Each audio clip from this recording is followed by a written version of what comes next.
नमस्कार दोस्तों, स्वागत है आप सभी का एक बार फिर से हमारे चैनल आध्यात्मिक ज्ञान पर। 11 जनवरी 2024 पौष अमावस्या की रात तुलसी के पौधे पर बांध देना या गुप्त चीज 7 पुष्पों तक आपके धन बरसेगा। माता लक्ष्मी जी के आशीर्वाद से बन जाओगे करोड़पति। दोस्तों, अमावस्या के दिन माता लक्ष्मी जी को समर्पित होता है। कहा जाता है कि अमावस्या के दिन साधना क्रिया से साक्षात आपको माता लक्ष्मी जी का वरदान और आशीर्वाद मिल सकता है। अमावस्या की रात माता लक्ष्मी जी की जो भी व्यक्ति विधि विधान से पाठ करता है, उस व्यक्ति को माता लक्ष्मी जी अपने दोनों हाथों से कृपा देती है। हिंदू पंचांग के अनुसार 11 जनवरी 2024 को पड़ने वाली पौष अमावस्या अपने आप में ज्यादा खास होने वाली है। अगर आप इस दौरान तुलसी पौधे के नीचे वह गुप्त चीज बांध देते हैं जिसके बारे में हम आपको इस वीडियो में बताने आ रहे हैं, साक्षात आपको माता लक्ष्मी व वरदान और वह आशीर्वाद मिलेगा जिसके बाद ना कि केवल आपके जीवन की धन संबंधित परेशानियां खत्म हो जाएंगी, कि माता लक्ष्मी जी के आशीर्वाद से आपके जीवन में आप खुद देखेंगे आपके पास धन चारों दिशाओं से खींचा हुआ चला आएगा। एक तरीके से आपके जीवन में धन की वर्षा भी होगी। दोस्तों, वैदिक प्राणों की माने तो कहा जाता है कि अगर कोई अपने जीवन में गरीबी, दरिद्रता, परेशानी, कष्ट, इन समस्याओं से बहुत ज्यादा परेशान है, किसी के जीवन में धन बंद हो गया है और अगर वह पूरे साल पूजा पाठ नहीं कर पाता है और सिर्फ पौष अमावस्या के दिन वह थोड़ी सी भी पूजा पाठ कर लेता है, तो उसको साक्षात माता लक्ष्मी का वरदान और आशीर्वाद मिलता है जिसके बाद उस व्यक्ति के जीवन की हर तरह की गरीबी, परेशानी, कष्ट, समस्याओं से उसको मुक्ति मिल जाती है। दोस्तों, बस आप लोगों को पौष अमावस्या के दिन तुलसी पौधे के नीचे वह गुप्त चीज बांधनी है जिसके बारे में हम इस वीडियो में बताने आ रहे हैं। परंतु इस गुप्त चीज को पहले इस बात का ध्यान रखिएगा दोस्तों, इस चीज को बांधने की एक मुहूर्त है। मुहूर्त के बारे में जानना आपका बहुत ज्यादा जरूरी है। आप बार बार यह सोच रहे होंगे कि आखिर आप लोग अगर माता लक्ष्मी जी का आशीर्वाद पाना चाहते हैं तो आपको तुलसी पौधे की पूजा क्यों करनी है। तो आपकी जानकारी के लिए बता दें दोस्तों, तुलसी का पौधा माता लक्ष्मी जी का स्वरूप माना जाता है। कहा जाता तुलसी पौधे के प्रत्येक पत्ते पर भगवान विष्णु जी वास करते हैं और तुलसी पौधे की जड़ में पूरा स्वर्ग बचता है। इसलिए अगर पौष अमावस्या के दिन आप तुलसी पौधे की पूजा करते हैं तो आपको साक्षात माता लक्ष्मी जी और भगवान विष्णु जी का आशीर्वाद और वरदान हासिल होता है जिसके बाद आपके जीवन से हर तरह की समस्याओं से आपको मुक्ति मिल जाती है। और अगर आप लोग पूरे साल पूजा पाठ उपाय नहीं कर पाते हैं और सिर्फ मार्ग अमावस्या के दिन आप तुलसी पौधे की थोड़ी सी ही पूजा कर लेते हैं, तो यकीन मानिए दोस्तों, साल की पूजा का पुण्य आपको एक दिन की पूजा में ही मिल जाता है और के घर में लक्ष्मी का सदैव ही निवास रहता है। दोस्तों, तुलसी का पौधा घर में होना परिवार के प्रत्येक सदस्य के लिए लाभकारी होता है। यह पौधा हर तरह से उपयोगी होता है। पुराणों के अनुसार तुलसी में देवी लक्ष्मी का वास होता है और नियमित रूप से इस पौधे की पूजा करने से लाभ भी जरूर मिलता है। परंतु यदि आप तुलसी को घर में रखने के साथ ही उसके नीचे यह एक चीज बांध देते हैं तो आपको तुलसी लगाने का कई गुना अधिक फल हासिल होता है, क्योंकि इस एक चीज के बिना तुलसी अधूरी मानी जाती है। यह चीज तुलसी को संपूर्ण बनाती है, इसीलिए शास्त्रों का सबसे अधिक महत्व बताया गया है। दोस्तों, कुछ लोग जाने अनजाने में तुलसी के पास ऐसी चीजें रख देते हैं जिससे तुलसी का अपमान होता है। तुलसी का पौधा बहुत ही संवेदनशील होता है, इसकी अच्छी तरह से देखभाल करनी पड़ती है, तभी इसके शुभ फल हासिल होते हैं। इसीलिए तुलसी के पौधे के पास आपको अपने मुख से अपशब्द नहीं बोलने चाहिए। तुलसी के पास भूल से भी जूते, चप्पल अथवा झाड़ू, पूछा नहीं रखना चाहिए। इसे पाप समझा गया है। जहां पर तुलसी का पौधा हो उस स्थान के थूकने से घोर अनर्थ होता है। तुलसी के पास जल से भरा हुआ पात्र भी नहीं रखना चाहिए। तुलसी के पौधे के पास दीपक जलाने के बाद दीपक को वहां से हटा देना चाहिए, क्योंकि तुलसी के नीचे बुझा हुआ दीपक रखना अशुभ समझा जाता है। जिस स्थान पर भी तुलसी का पौधा होता है उस स्थान को हमेशा ही स्वच्छ रखना चाहिए। इसीलिए नियमित रूप से तुलसी के पौधे का पास साफ सफाई का ध्यान रखें। तुलसी के पौधे में शिवलिंग और गणेश जी की प्रतिमा नहीं रखनी चाहिए। साथ ही तुलसी के गमले में अन्य भी तरह का पौधा भी लगाना अशुभ होता है। तुलसी के पौधे के पास कपड़े भी नहीं सुखाने चाहिए, अन्यथा कपड़ों से गंदा पानी तुलसी के पौधे पर गिर सकता है। ध्यान रहे, तुलसी के पौधे को नाखून से नहीं तोड़ना चाहिए, इससे तुलसी का अपमान होता है। यदि तुलसी के पत्ते सूखकर गिर जाते हैं तो उन्हें कचरे में नहीं फेंकना चाहिए, उन पत्तों को आप तुलसी की मिट्टी में ही दबा दें।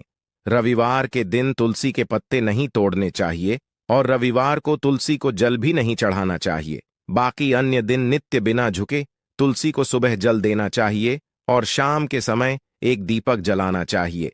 अक्सर महिलाएं स्नान के बाद अपने बाल खुले रखकर ही तुलसी को जल देती है, ऐसा करना गलत होता है। महिलाओं को हमेशा ही अपने बाल बांधकर माथे पर सिंदूर लगाकर ही तुलसी में देना चाहिए, इससे तुलसी का आशीर्वाद हासिल होता है। घर में तुलसी का पौधा लगाते समय ध्यान रहे कि आप इसके लिए गंदी मिट्टी का उपयोग न करें। तुलसी के पौधे के लिए शमशान की अथवा गंदगी वाले स्थान की मिट्टी का कभी उपाय नहीं करना चाहिए, इससे तुलसी मां रूठ जाती है और सूखने लगती है। तुलसी का पौधा कभी गंदे स्थान पर नहीं लगाना चाहिए, जैसे नाली अथवा बाथरूम के पास तुलसी का पौधा कभी नहीं रखना चाहिए, अन्यथा गंदा पानी तुलसी के पौधे में गिर सकता है, जो बहुत ही अशुभ समझा गया है। घर में तुलसी का पौधा कभी सूखना नहीं चाहिए, शास्त्रों में ऐसी मान्यता है। परंतु यदि आप तुलसी को घर में रखने के साथ ही उसके नीचे यह एक चीज बांध देते हैं तो आपको तुलसी लगाने का कई गुना अधिक फल हासिल होता है, क्योंकि इस एक चीज के बिना तुलसी अधूरी मानी जाती है। यह चीज कमी नहीं होती, दुख दर्द संकट का दूर हो जाते हैं और सभी सुख मानव के कदमों में आ जाते हैं। कदम चूमते हैं, सभी सुख और घर में अन्न धन के भंडार सदैव भरे रहते हैं, कोई कमी नहीं होती। किसी तरह कौन कौन से उपाय ध्यान से सुनना, जिस तरह बताएं उसी तरह इन उपायों को आपको करना है। तो चलिए शुरू करते हैं। कौन कौन से गाय से जुड़े उपाय हैं, प्रभावशाली उपाय है जो कि आपकी किस्मत को चमका देंगे, आपको लाभ। शुरू करते हैं दोस्तों। सनातन परंपरा में मेन गाय गंगा और गायत्री का बहुत ज्यादा धार्मिक महत्व है। मान्यता है कि गौ माता के शरीर पर 33 कोटि देवी देवताओं का वास होता है। गौ माता की एवं पूजा करने वाले जातक पर इन सभी देवी देवताओं की कृपा बरसती है। गौ सेवा से न सिर्फ इस जन्म के बल्कि पूर्व के भी दोष दूर हो जाते हैं। हर एक सुबह आपके घर में भोजन बनना प्रारंभ हो तो सबसे पहले बनाए गई रोटी को आप गौ माता के नाम से निकाल दें और भोजन करने से पूर्व गौ माता को इस रोटी को खिलाएं। यदि संभव हो तो काली गाय को खिलाएं, यदि काली गाय ना मिले तो सफेद गाय को भी आप खिला सकते हैं। हर एक और मांगलिक काम में गौ माता या उनसे जुड़ी चीजें जैसे गाय का गोबर, गौमूत्र, गाय का दूध अथवा गाय के दूध से बना घी जरूर शामिल करें, इससे आपको पुण्य की प्राप्ति होगी। सनातन परंपरा के अनुसार जिस घर में गाय होती है उस घर से जुड़े सभी वास्तु दोष स्वतः ही खत्म हो जाते हैं, किसी भी पूजा में से हासिल। पंचम युक्त विद्यार्थियों, पंचम के बिना कोई भी पूजा पाठ और हवन सफल नहीं। या दोस्तों, गौ कृपा पाने के लिए प्रतिदिन, सप्ताह अथवा महीने में परिवार समेत एक बार गौशाला जाने का नियम जरूर बनाए और वहां गायों को हरा चारा जरूर खिलाए। इससे आपको फलों की प्राप्ति होगी और साथ ही साथ गौ सेवा और गौ पूजा से 9 ग्रह शांत हो जाते हैं और इनसे जुड़े दोषों का निदान हो जाता है। घर में गौ माता को पानी पिलाए और सर्दी में गौ माता गुड़ जरूर खिलाए। ध्यान रखें कि गर्मियों में गाय को गुड़ ना खिलाएं। अनेक देवी देवताओं को अपने शरीर पर धारण करने वाली गौ माता से जुड़े कई शुभ और अशुभ संकेत भी होते हैं। मसलन गाय का दूध धोते समय यदि गाय ठोकर दें और सारा दूध बिखर जाए तो अब शगुन होता है। यदि कोई यात्रा पर निकल रहा हो और गाय अपने बछड़े को दूध पिलाती सामने आ जाए तो निश्चित रूप से जिस यात्रा के लिए आप निकले हैं वह यात्रा आप जरूर ही सफल होगी और वह जिसके लिए आप निकले हैं वह जरूर ही पूर्ण होगा। यात्रा पर जाते समय बाईं ओर गाय की आवाज आना और रात्रि में गाय की हुंकार करना भी शुभ होता है। दोस्तों, साथ ही साथ गाय के साथ आप भूल कर भी यह काम न करें, अन्यथा मिलता घोर पाप और जीवन भर की परेशानियां। जी हां दोस्तों, गाय को राष्ट्रीय पशु बनाए जाने और इन्हें मौलिक अधिकार दिए जाने की बात हो रही है तो सवाल उठता है, गाय संस्कृत का अहम हिस्सा है, तब भी गाय के साथ लोग खराब व्यवहार कैसे कर लेते हैं। गाय दर दर भटकती रहती है, भरपेट इन्हें चारा तक लोग नहीं देते। गाय जब तक दूध देती रहती है तो उनकी सेवा होती है, और जैसे ही दूध देना बंद कर देती है तो लोग इन्हें उनकी पर छोड़ देते हैं, सड़कों पर और गलियों में भटकने के लिए। ऐसे में गोवंश जीवों को कोई डंडे मारता है तो कोई उन पर पानी डाल देता है, कभी वाहनों से कर लग जाती है तो कभी बीमार होकर बेचारी यह गाय दम तोड़ देती है। ऐसे में जरूरत है इन बातों को जानने की। गाय को लेकर शास्त्रों में क्या कहा गया है, गाय के साथ आपको कैसा व्यवहार करना चाहिए। क्या दोस्तों, गाय को कभी भी मारना पीटना नहीं चाहिए। शास्त्रों में गाय को माता का दर्जा दिया गया है। गाय को मारने माता को मारने पीटने वाले के समान पाप का भाग्य समझा जाता है। नर्कलोक में वर्षों तक कष्ट भोगना पड़ता है। अगले जन्म पशु योनि में मिलता है। कथा है कि गौतम मुनि ने गलती से गाय को डंडा मार दिया था, जिससे गाय की मृत्यु हो गई थी, और इस पाप से मुक्ति के लिए इन्हें वर्षों तक तपस्या करनी पड़ी।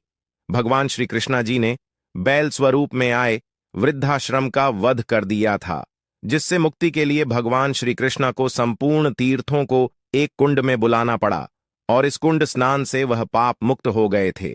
ये दोस्तों साथ ही साथ पानी पी रही गाय को भगाते हैं। वे घोर पापी के भागी बनकर नर्क भोगते हैं, ऐसा पुराणों में बताया गया है। जबकि जो लोग गाय के लिए प्याऊ और चार बनवाते हैं वह महाभाग्यवान होते हैं। ऐसे लोग गौर पाप से मुक्त होकर स्वर्ग पा जाते हैं और बड़े ही धनवान कुल में जन्म लेकर सुख भोगते हैं। और साथ ही साथ आराम कर रही गाय को कष्ट देकर कभी भी उठाना नहीं चाहिए। कहते इस स्थान पर गाय बैठी है, वहां से नकारात्मक ऊर्जा खत्म हो जाती है। गाय के बैठने की जगह को जो लोग नियमित साफ रखते हैं वह जन्म में किए गए जाने अनजाने में पापों से मुक्ति हो जाती है और गोलोक में स्थान पाते हैं। गाय को डंडा मारकर उठाना, पानी डालकर उठाने से मनुष्य पाप का भागी बनता है और अगले जन्म में उसे दर दर भटकना पड़ता है। और साथ ही साथ शास्त्रों में बताया गया है कि यह का उसके बछड़े के लिए होता है। गाय के बछड़े से बचा हुआ दूध ही मनुष्य को लेना चाहिए, परंतु कुछ लोग एक बार गाय को दूध लेने बाद फिर से बछड़े के लिए बचा हुआ दूध भी धो लेते हैं। ऐसा करना घोर पाप कहा जाता है। दिन शालिग्राम को पंचामृत से स्नान कराना चाहिए। ऐसा करने से सभी जन्मों के पाप नष्ट होते हैं। शालिग्राम सकारात्मकता और सात्विकता का प्रतीक होता है। अंतिम महत्वपूर्ण बात आपको बता दें कि तुलसी का पौधा कभी लालच में आकर नहीं लगाना चाहिए। तुलसी का पौधा लगाए तो उसकी नित्य पूजा करना आवश्यक है। अगर आप इन नियमों का पालन नहीं कर सकते हैं तो तुलसी का पौधा घर में लगाकर तुलसी मां का अपमान भूल से भी ना करें। इससे आपको विपरीत परिणाम भोगने पड़ सकते हैं। तो दोस्तों, इस तरह से आप भी तुलसी के गमले में यह चीजें जरूर और सच श्रद्धा से तुलसी के पौधे की देखभाल करें। मां लक्ष्मी आपके जीवन में खुशियां और धन संपत्ति लेकर आएंगी। उम्मीद है आपको यह जानकारी अच्छी लगी होगी। वीडियो को लाइक जरूर करें, कमेंट में जय मां लक्ष्मी और जय मां तुलसी जरूर लिखें। साथ ही चैनल को सब्सक्राइब करें और इस वीडियो को अपने दोस्तों के साथ शेयर जरूर करें। मिलते हैं अगले वीडियो में। आप सभी का धन्यवाद।